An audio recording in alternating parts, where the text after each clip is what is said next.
Olá pessoal, boa noite. Sou o professor Rogério Mazzini e, como eu havia falado, nós iríamos dar continuidade ao vídeo sobre teologia, em específico sobre uma matéria teológica chamada escatologia. Então chamamos o primeiro vídeo de escatologia 1 e agora escatologia 2.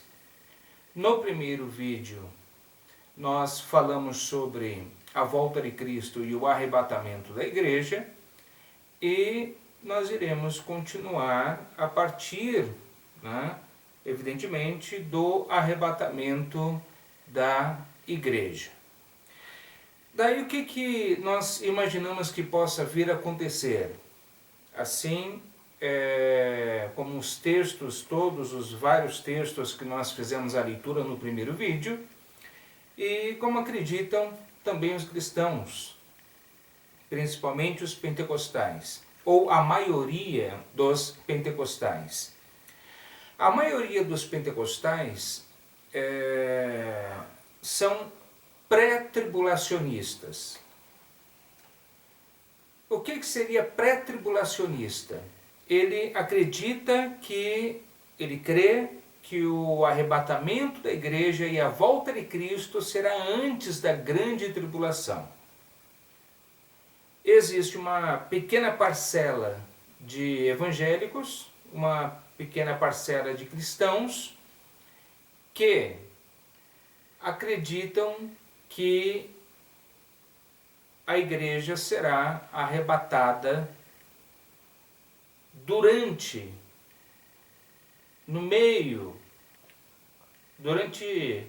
o acontecer da grande tribulação.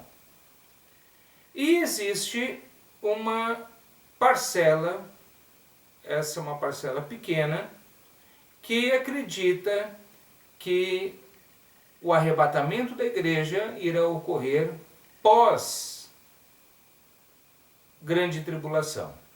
Então existem os pré-tribulacionistas, os meso-tribulacionistas e os pós-tribulacionistas, tá? Mas a maioria dos cristãos, principalmente pentecostais, eles acreditam, eles são pré-tribulacionistas, tá? Acreditam que o arrebatamento da igreja, a volta de Cristo, irá ocorrer antes da grande tribulação. E o que seria, o que viria a ser a grande tribulação? A grande tribulação, como dizem os protestantes no Brasil, em especial aí os pentecostais. Preciso explicar porque você, meu amigo, que é um livre pensador, um filósofo que pesquisa ciências da religião, possa ficar pensando o que esse grupo religioso pensa. Então eu vou te explicar. A grande tribulação seria o início de um governo do chamado anticristo. O início do governo do anticristo é o que vai demarcar o início da grande tribulação, ok? Eu vou ler um texto aqui das Sagradas Escrituras, como eu disse no outro vídeo. Eu sou um professor de História e nós precisamos sempre nos basear em documentos históricos, fontes históricas. Então, para que eu possa falar em que os cristãos acreditam, principalmente os evangélicos pentecostais, ou a maioria deles acreditam, eu preciso de uma base.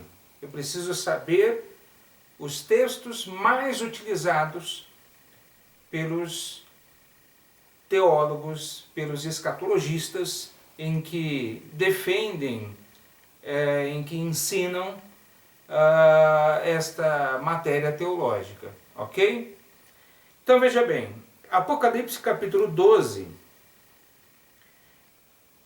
o subtítulo aqui, diga-se de passagem que quando o Novo Testamento foi escrito, os subtítulos não existiam, eles foram acrescentados posteriormente, tá? Para facilitar a leitura, o estudo aí do leitor das Sagradas Escrituras.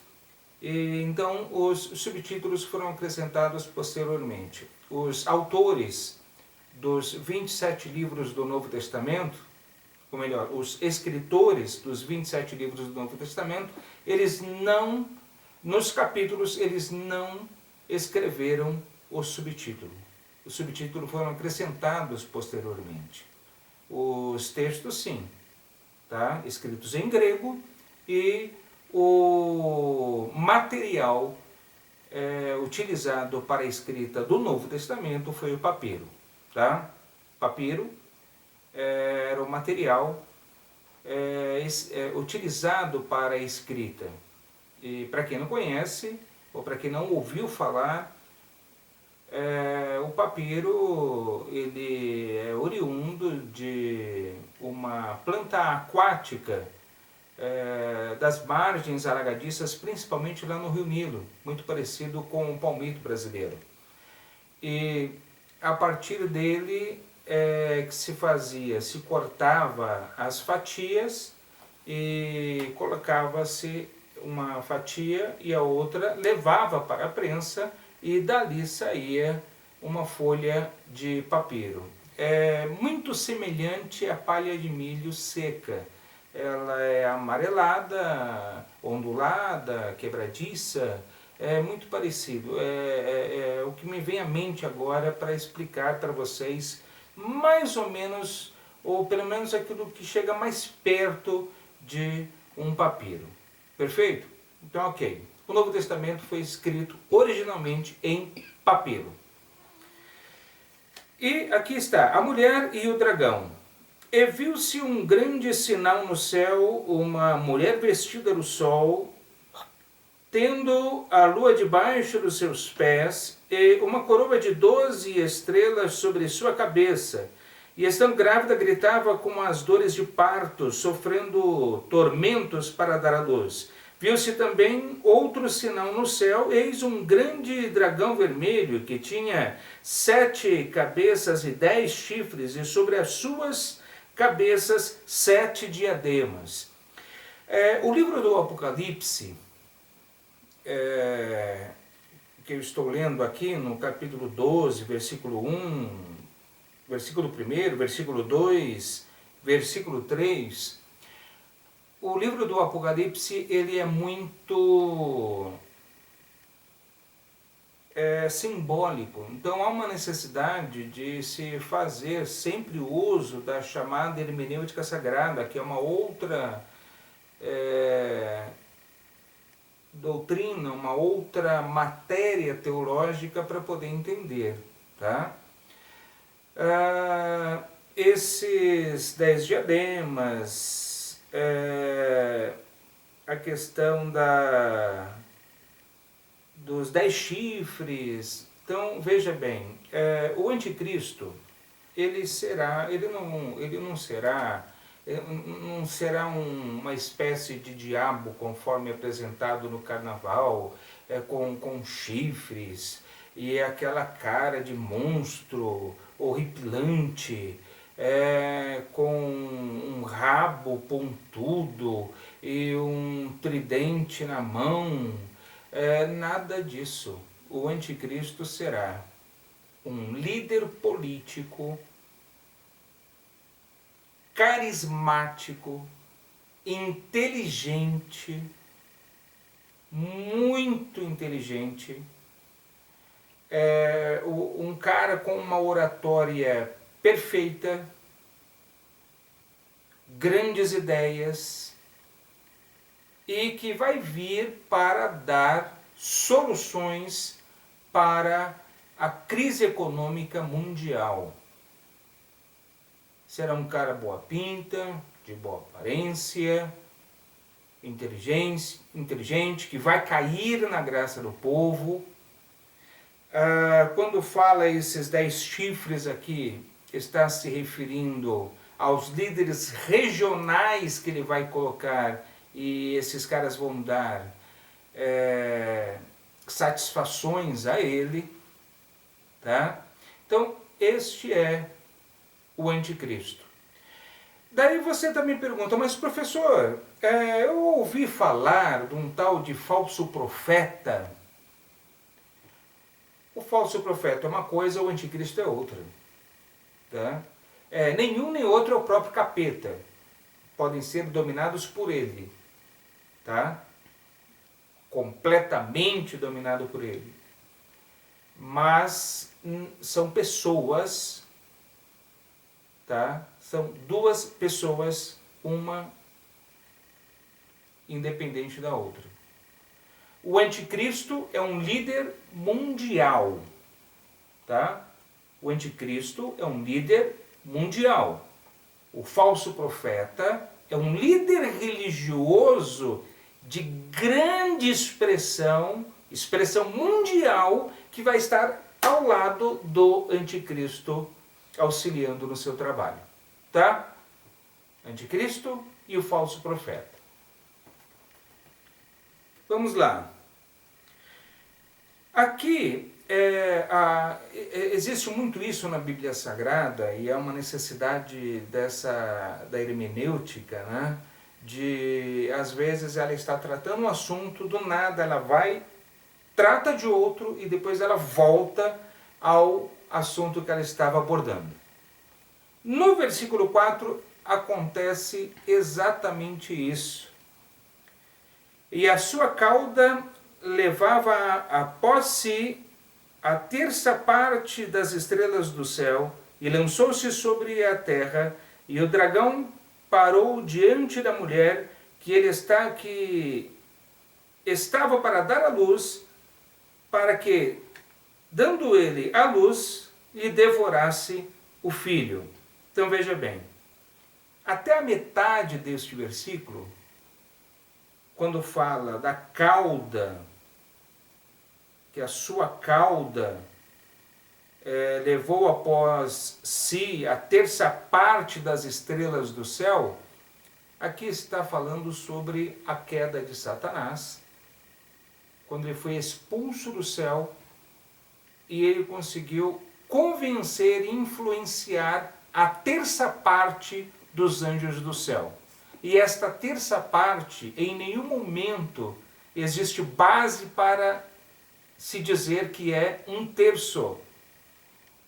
Terça parte refere-se talvez a um batalhão, a uma determinada quantidade, e não necessariamente um terço. Tá? Daí volta a falar sobre a mulher que estava para dar à luz. Esta mulher é Israel. Tá? E o filho que ela estava para dar à luz é exatamente Cristo. E deu à luz um filho, um varão, que há de reger todas as nações com vara de ferro, e o seu filho foi arrebatado para Deus e para o seu trono. Isso, veja bem, se levarmos em consideração os acontecimentos teológicos, evidentemente foi a morte, ressurreição e ascensão de Cristo aos céus.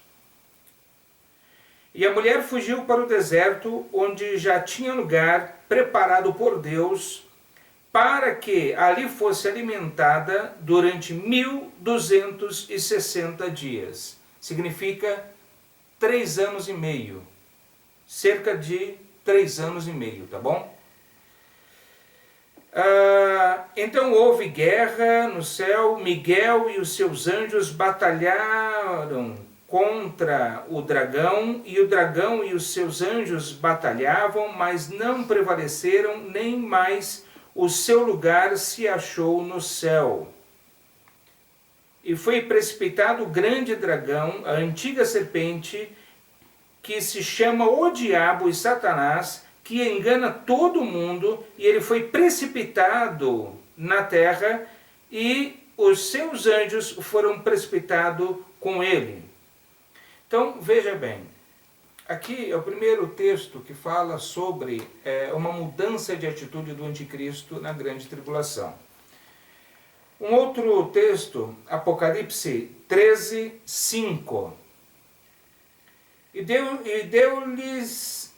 deu-se-lhe autoridade para atuar por 42 meses, 3 anos e meio. Então, veja bem, são 2 textos, né? E agora para o terceiro texto, no capítulo 12 de Apocalipse, e o versículo 14. E foram dadas à mulher as 2 asas da grande águia para que voasse para o deserto ao seu lugar. Essa mulher é Israel. Esse refúgio para o deserto é Deus protegendo a nação de Israel, perseguida durante a grande tribulação. Tá? Onde é sustentada por um tempo e tempos e metade de um tempo. Quando fala tempo, 1 ano. Tempos no plural, 2 anos. 1 mais 2, 3. E metade de um tempo, 6 meses, meio ano. Então, as 3 linguagens aqui, as 3 formas, apontam para os 3 anos e meio da grande tribulação. Não os 3 anos e meio da grande tribulação. A grande tribulação será aí uma média de 7 anos de governo do anticristo, mas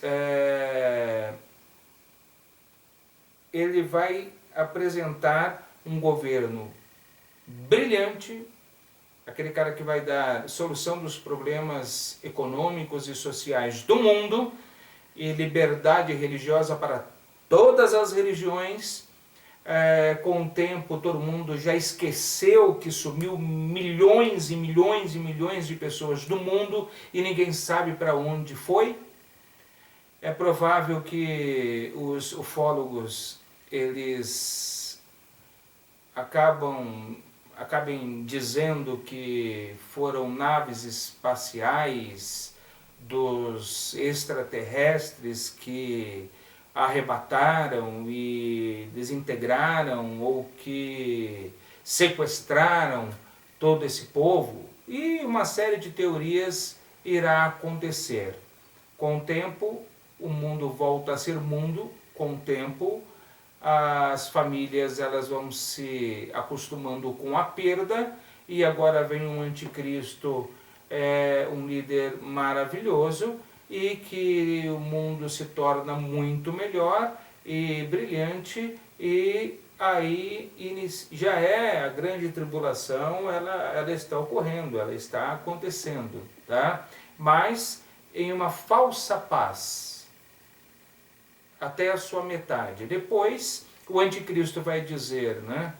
Aqui veio, vai mostrar as suas, vai colocar as suas unhas para fora, né? E aí vai começar a perseguir a liberdade de culto e de religião, e a sua intenção vai ser perseguir a Israel. Aí é que fala desta mulher, e aí entra na segunda metade, na segunda etapa da grande tribulação. Aí é que o bicho vai pegar, tá? O capítulo 13 de Apocalipse. Então vi subir do mar uma besta que tinha 10 chifres e 7 cabeças, e sobre os seus chifres 10 diademas, e sobre as suas cabeças os nomes de blasfêmia. Então aqui fala sobre tanto o poder do anticristo, quanto aí a ramificação aí. Ele delegou responsabilidades para pessoas, outros líderes mundiais que são submissos a ele. E a besta que vi era semelhante a um leopardo, e os seus pés como os de urso, e a sua boca como de um leão, e o dragão deu-lhes o seu poder e o seu trono e grande autoridade. Então o diabo deu autoridade ao anticristo, tá? Também vi uma de suas cabeças como se fora ferida de morte, mas a sua ferida mortal foi curada. Toda a terra se maravilhou, seguindo a besta. E adoraram o dragão, porque deu à besta a sua autoridade, e adoraram a besta. Quem poderá batalhar contra ela? Foi-lhe dada a sua boca, que proferia arrogâncias e blasfêmias, e deu-se-lhe autoridade para atuar por 42 meses. E abriu a boca em blasfêmia contra Deus, para blasfemar no seu nome e no seu tabernáculo e dos que habitam no céu. Também lhe foi permitido fazer guerra aos santos e vencê-los, e deu-se-lhe autoridade sobre toda tribo e povo e língua e nação. Então, aqui o diabo dando poderes ao anticristo. É claro, em uma linguagem toda simbólica, tá? do Apocalipse, que foi um livro escrito por volta do ano 95 ou 96 depois de Cristo, pelo apóstolo João, quando ele estava exilado na ilha de Patmos, uma tentativa de que ele morresse lá, e ele acabou que não morreu. E quando ele voltou aí com essas informações, e posteriormente é que foram para o papiro, se tornou livro na época, ok? O papiro, os rolos de papiro é o que nós conhecemos como os livros da época.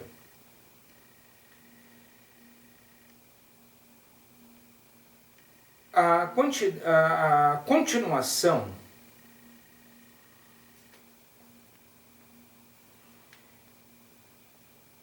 e adorá-la-ão todos os que habitam sobre a terra, esses cujos nomes não estão escritos no livro da vida do Cordeiro, que foi morto desde a fundação do mundo.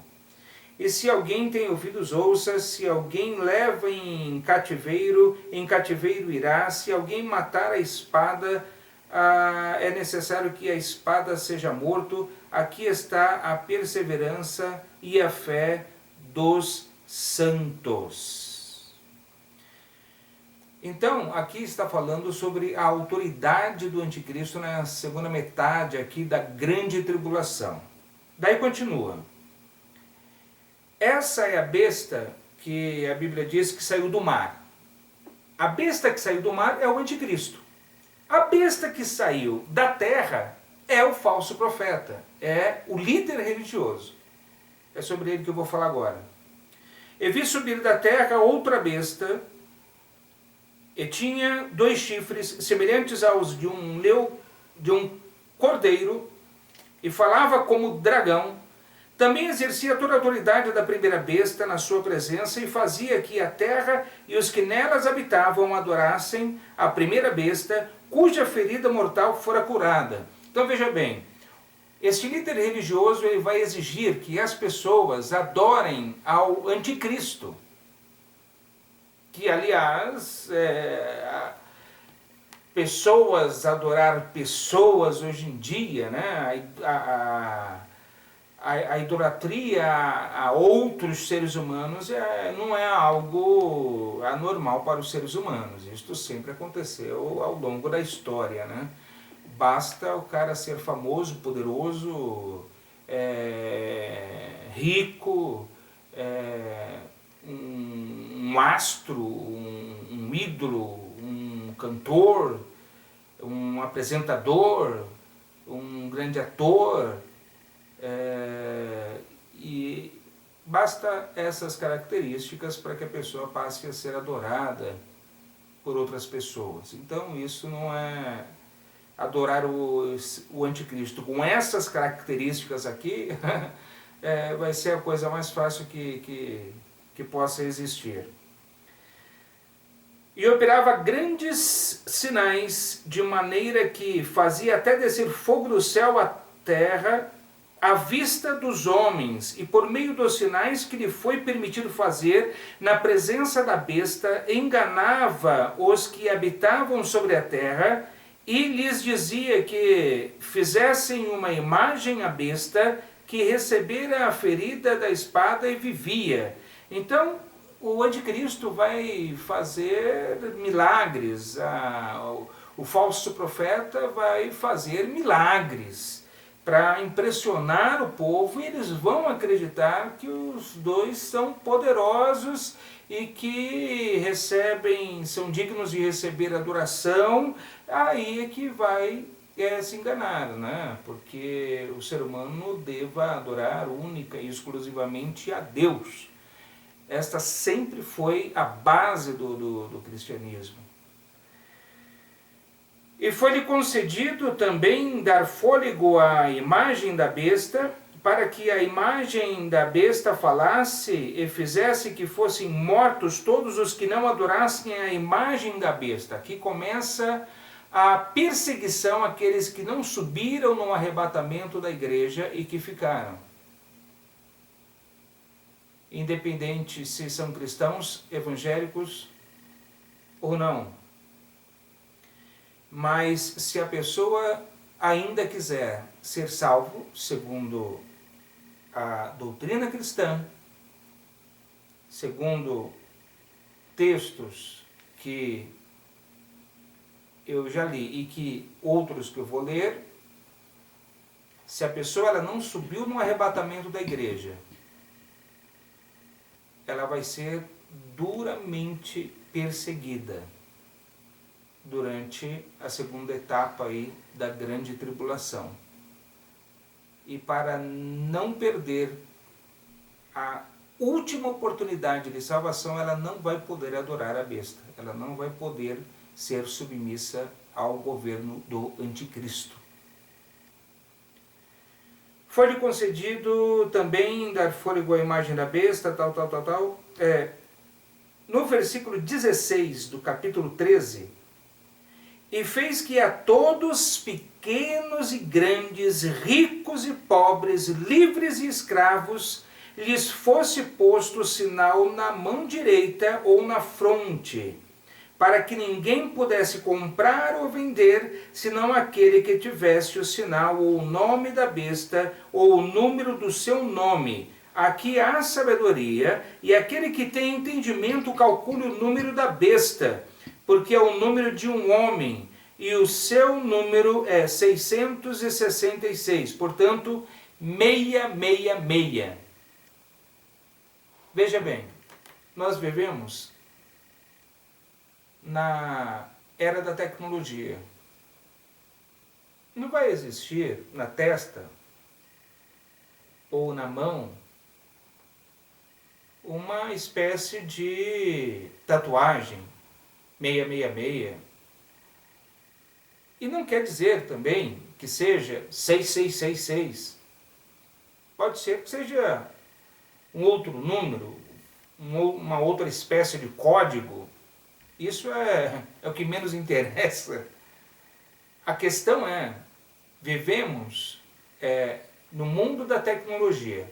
E estando no mundo da tecnologia, pode ser um simples chip aqui debaixo desta pele da mão ou na testa, em que simplesmente passe lá uma espécie de leitor e ali tenha todas as informações sobre esta pessoa. Desde do RG até a carteirinha de vacina.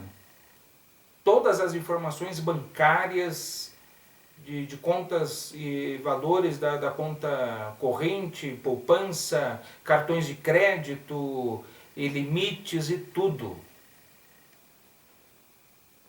Só que para receber, depois que o cara recebeu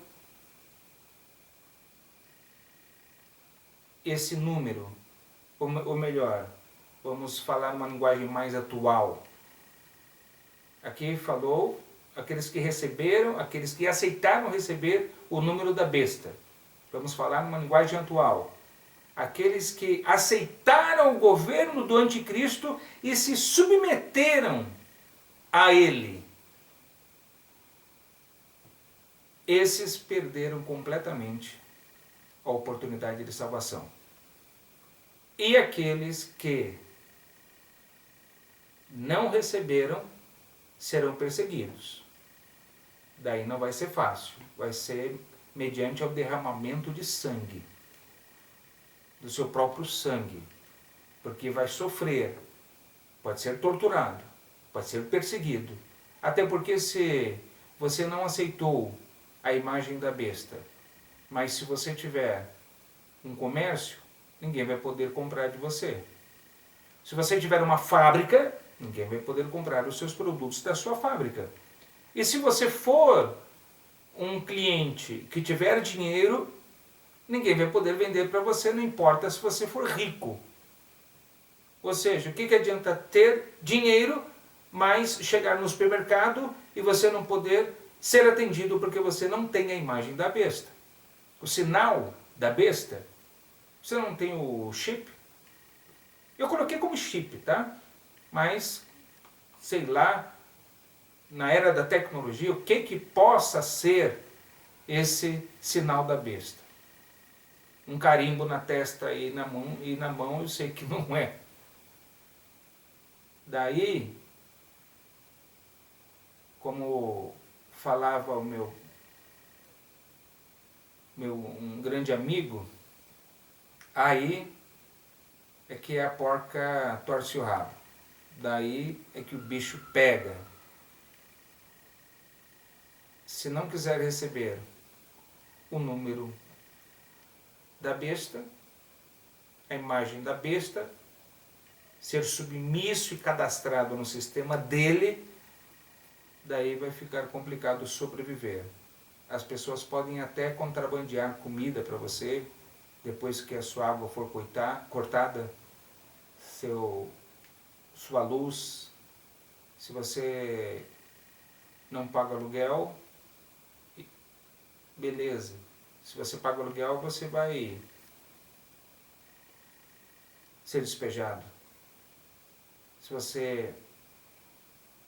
Se a casa é própria, beleza, mas vai estar sem água, sem luz, sem alimento, a não ser que as pessoas contrabandearem, fizeram um gato, você fizer um gato, se descobrir, você vai se lascar. E pessoas que contrabandearem qualquer coisa para você, inclusive alimentos, também vão se dar mal no governo do anticristo. Vai ser um governo terrível. Um governo semelhante àqueles de filme de Hollywood mesmo, aqueles futuristas opressores e tudo mais. Ok? Então falamos, pessoal, neste segundo vídeo sobre escatologia, teologia. Escatologia é uma matéria de teologia, de uma ciência chamada teologia, tá? E esta aula nós denominamos de Escatologia 2, em que nós falamos sobre, após o arrebatamento da igreja, falamos sobre a grande tribulação e o anticristo. Ok, pessoal? Mais uma vez, muito obrigado, um beijo, um abraço e até o próximo vídeo, se Deus quiser.